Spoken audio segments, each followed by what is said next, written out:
Global happenings today. We communicate. We analyze global news. Welcome back to our channel. We're so excited to have you again. There was a report making the rounds on the media that Atiku Abubakar has vowed that he will step aside from the 2027 presidential contest if a younger aspirant defeats him to secure the African Democratic Congress ticket. And interestingly, it got the attentions of Nigeria, especially concerning the fact that this information was deduced from the interview he had with BBC. According to that same interview, we were told that his focus, that Atiku Abubakar promised that his focus for now is to help build the ADC into a strong party with national and grassroots structure in event of him being defeated during the primaries, that he's going to give all his support to a younger candidate. But interestingly, his special advisor has come up with a different narrative. From a statement released today, some few minutes ago, the media advisor Paul Ibe says that Atiku, media advisor to Atiku, Paul Ibe, he described the report as a deliberate misrepresentation of his recent interview with BBC Hausa Service. He explained that both the video and transcript of the interview in Hausa and in English were carefully reviewed, and no way did Atiku say, suggest, or imply that he will step down for anyone. Let me read his full statement. He says, after a thorough review of both the video and transcript of the interview in the original Hausa and the English translation, it is evident that at no point did the former vice president expressly state, suggest, or even imply that he intends to step down for anyone. What Atiku Abubakar clearly and unambiguously said was that young people, as well as other prospective presidential aspirants, are free to enter the contest. He further stressed that if a young candidate were to emerge through a competitive primary, he would readily support such a candidate without any hesitation. Ibe criticized what he called an attempt to twist the former vice president's word. He said, while interpretative journalism is a legitimate aspect of reporting, stretching interpretation to the point of mischief is unacceptable and must not be encouraged. For the records, therefore, the insinuation attributed to Waziri Adamawa from his BBC Hausa interview are inaccurate and do not reflect what he actually said. Ibe insisted that Atiku has not made any decision to step aside before the contest begins. Wow, that's the position.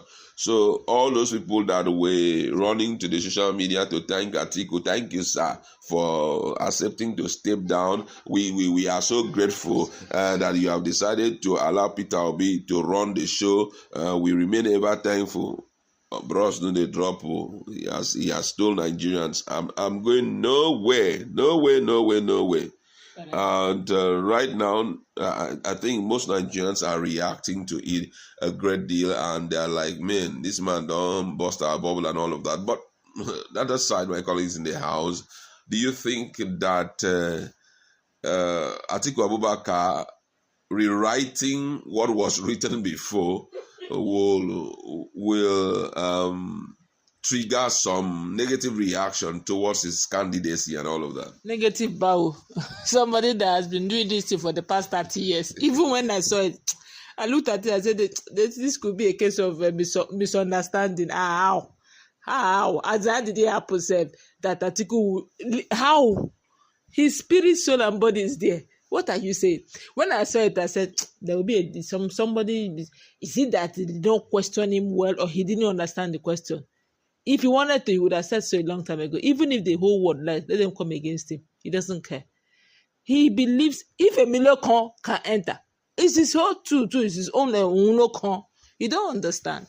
I believe strongly that whether he debunks it or not, it doesn't change anything to him. He's a man that whenever he desires something, he doesn't care whose ox is being got, doesn't even care whose zone is being taken. He will contest the time of the south, he will contest time of the north, he will contest time of any time they say it's the election presidential, his name is there.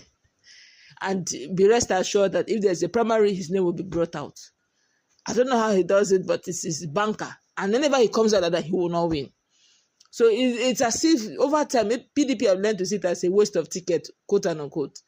So I wasn't surprised when I heard the first interview. I saw when he had the first interview. I didn't even bother because I know there's a misconcept somewhere, and he has just corrected it.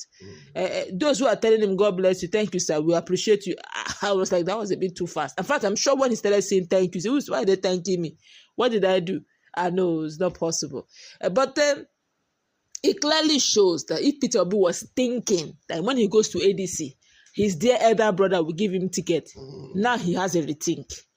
It's a case of throwing him, like the ballers will say, I choke him to see what is inside his belly. Yeah. Now they have seen what is inside his belly. It's not even in his wildest dream. Even I perceive, this is personal, me now talking, I perceive that if they don't give him ADC, he's going to go to ADA. Yes. And that other, he's going there. That's why his plan B. If A does not work, B will work. If ADC does not give me, he will just carry his entourage that he brought to ADC, he will go to other. But that's what we call freedom of choice, freedom of association. You did not give me a ticket, so I should not run. This is my last chance. I must run. So all they said that in agreement is agreement. They did agreement as agreement in PDP. What's scatter PDP? There's not the same agreement is agreement. Where yes, Wike said whoever emerges, I'm going to give full support. When Wike one way, when Wike did not believe the abracadabra that took place in that primary, and the next in Atiku won. They started singing a new song. Till today, PDP have not recovered from it. And I perceive if they don't manage ADC very well, they're just telling that everybody, just come. I want to run, just come. All of us, just come. Let's form a formidable force. Look, let the foundation be strong first. Don't be telling people, just come. Am I going to get a ticket? Amechi is coming, he wants the ticket. Atiku is coming, he wants the ticket. Peter Obi is coming, he wants the ticket. We even heard that Jonathan may likely be coming, he also wants the ticket. And I tell them, just come. How? Tell us, who are you going to give? We're going to run primary. And one of the things Peter Obi does not do is to do the shishi giving during primaries. But these are seasoned politicians who believe shishi giving is the main thing during primaries. It's only when you get the primaries, the flag bearing, you can now determine whether you are going to run or not. So I'm still looking at ADC in 3D. It looks as if it's a strong team, but it has not faced the first crack, which is going to be who will get the ticket. And that's where the first, in fact, if I was Bola Ahmed Tinubu, I would just be quiet and observe. Because all the people who are there, nobody is ready to do sacrifice. Everybody wants to run with the ticket. You should just wait and see those who are going to be disgruntled and see how he can, bring them into his fold. That's just personal for me, though. All right. It's getting really interesting, I must say. So which means Peter Obi should know the next line of action to take right now that Atiku Abubakar has opened up on everything. That's where we're going to leave it. Let's meet in a comment section and talk more on this. What's the standpoint on the fact that Atiku Abubakar has come back to say, no, I'm not stepping down for anybody? Let's interact.